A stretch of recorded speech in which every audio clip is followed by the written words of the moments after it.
elements of Operation Spiderweb, which destroyed about 34% of Russia's entire strategic air force, were tested in 2023 during attacks in Crimea, Defense Express analysts reported.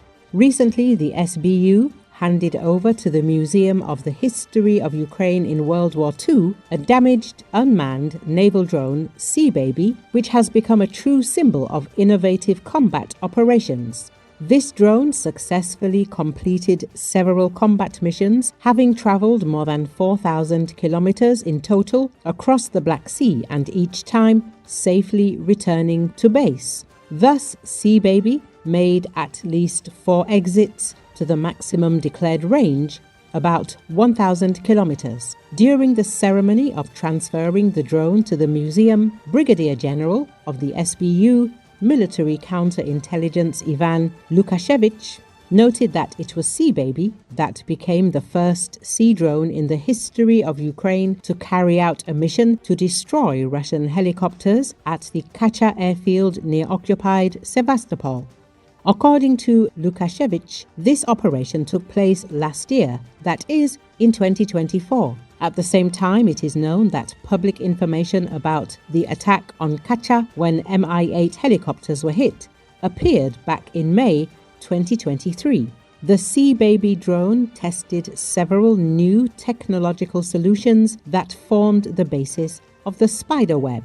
That is, in fact, an analogue of Spiderweb could have been carried out then, but at minimums. It is known that specific elements of the operation were practiced on this drone, but it can be assumed that this was a test of the ability to control an FPV drone from a significant distance in combat conditions, since signal instability or a strong signal delay could have led to the failure of the operation or a decrease in its effectiveness. The publication noted.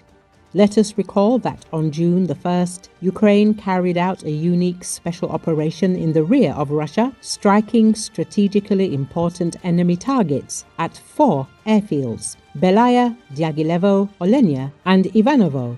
These bases were used to concentrate the strategic aviation of the aggressor state, namely those aircraft that regularly carried out missile strikes on peaceful Ukrainian cities. According to preliminary estimates, the value of the aircraft damaged during the special operation on the security service of Ukraine called WEB exceeds $7 billion.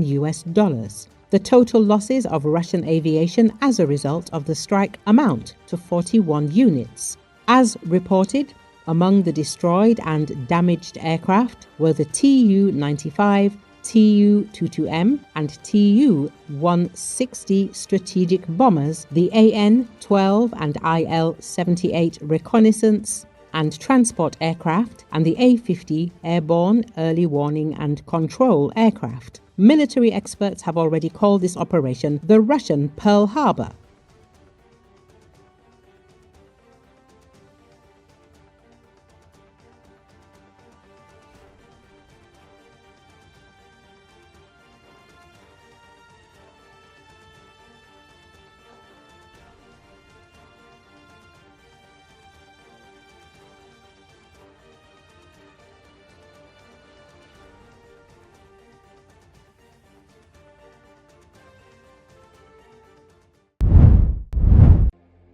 U.S. President Donald Trump spoke to reporters outside of the White House on Sunday before departing for the G7 summit in Canada.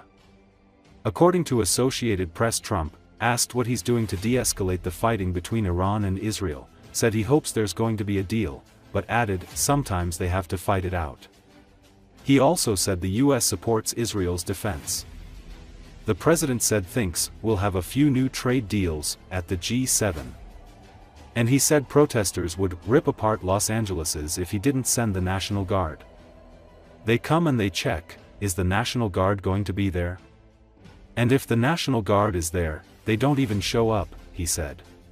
So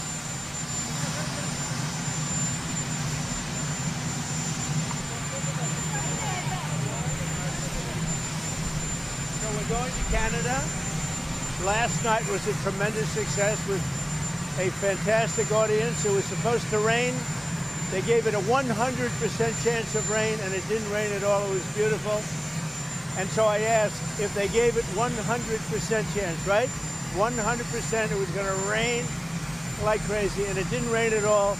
How did they predict 100 years out and 50 years out or 200 years out?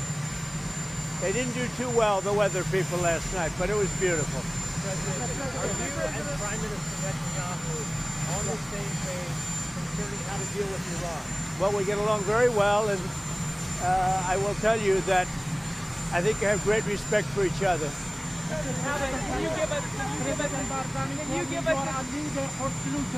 Go ahead, what? Mr. President, can you give us a sense of what you're doing to try to de-escalate the situation between Iran and Israel? Well, I hope there's going to be a deal.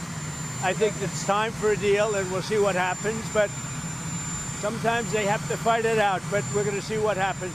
I think there's a good chance there'll be a deal.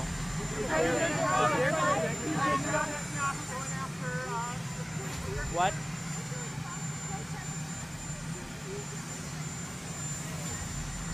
So the protesters, if we didn't have the National Guard on call and ready, they would rip Los Angeles apart. They come and they check and they say, is the National Guard going to be there? And if the National Guard's being there, they don't even show up. Have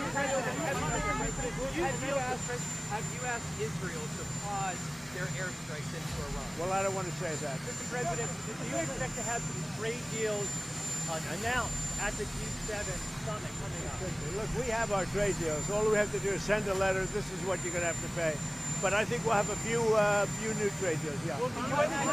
continue to support the defense of Israel? Will the U.S. continue to support Israel in its defense? We do, yeah. Thank you very much, everybody.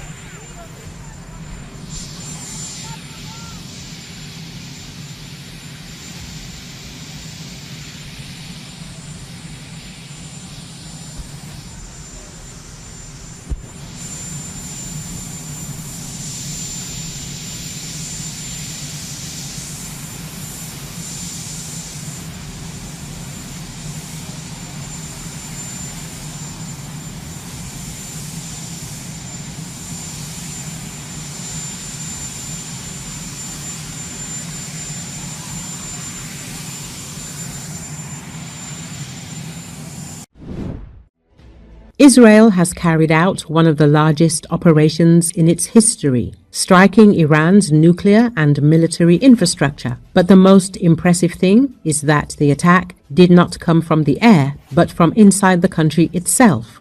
Writes CNN.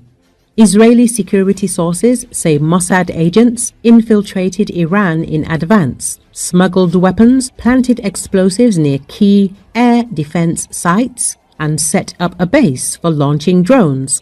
These actions paralyzed Iran's defenses before the massive airstrike began.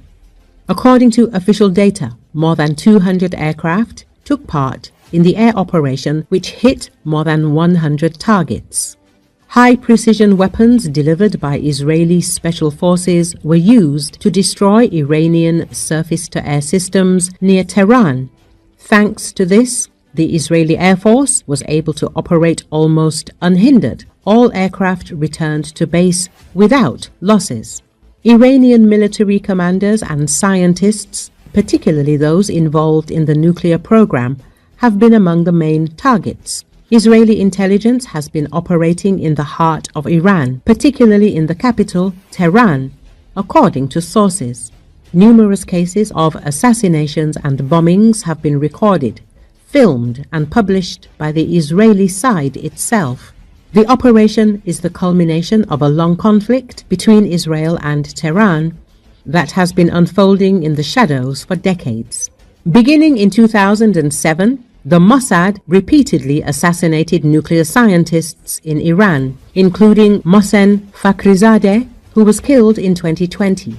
Also in 2018, agents stole an entire nuclear archive from Tehran, more than 55,000 pages and 55,000 files, which were shown at a press conference by then Prime Minister Netanyahu.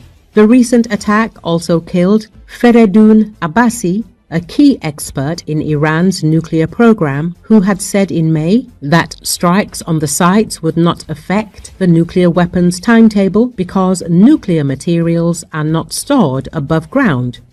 Holly Dagers, a senior fellow at the Washington Institute, said, "The Mossad has treated Iran as its playground for years. From assassinations to sabotage, Israel has always had the upper hand in this shadow war. It is significant that even before the attack began, Israel liquidated Hamas leader Ismail Haniyeh not in Gaza but in Tehran. According to information from Israeli sources, an explosive device was planted in the guest house where he was staying and activated remotely at the right moment. Despite the Iranians' loud claims of protection and retaliation, numerous security failures point to serious internal weaknesses. As former Mossad deputy chief Ram Ben Barak has said, Israel's intelligence successes are due not only to professionalism, but also to a regime that is hated even by most of its own people. After decades of operating in the shadows, Mossad's operations are now going public and demonstrating that Israel is no longer playing a backroom game.